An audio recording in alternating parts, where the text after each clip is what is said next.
Stop overreacting when your spouse says something that offends you. Instead, practice the habit of being curious, not furious. Let me explain what I mean. When your spouse says something that triggers you, your first instinct is to get defensive or fire back with an angry response. That's the furious habit. You assume the worst about what they meant. You make up stories in your head about their evil intentions.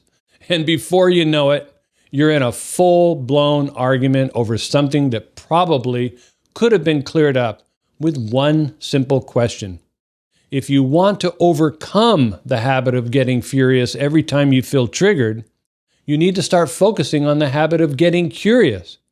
Being curious means that when you hear something that offends you, instead of reacting, you pause and ask questions to understand what they really meant.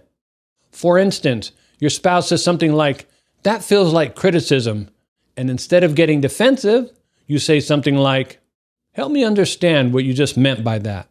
Or, "Can you tell me more about why you feel that way?" Or, "What are you really trying to say?" Here's what happens when you get curious instead of furious. You slow down the conversation.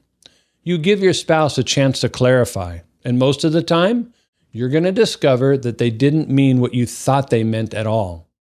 Curiosity takes the heat out of conflict and turns it into connection. When you practice being curious, you're telling your spouse that you want to understand them instead of fight with them. That's the habit that builds trust and intimacy. Remember, the quality of your habits determine the quality of your marriage. If you want to know what the number one habit is that will save your marriage, get my book, The Keystone Marriage Habit, at marriagehabits.com.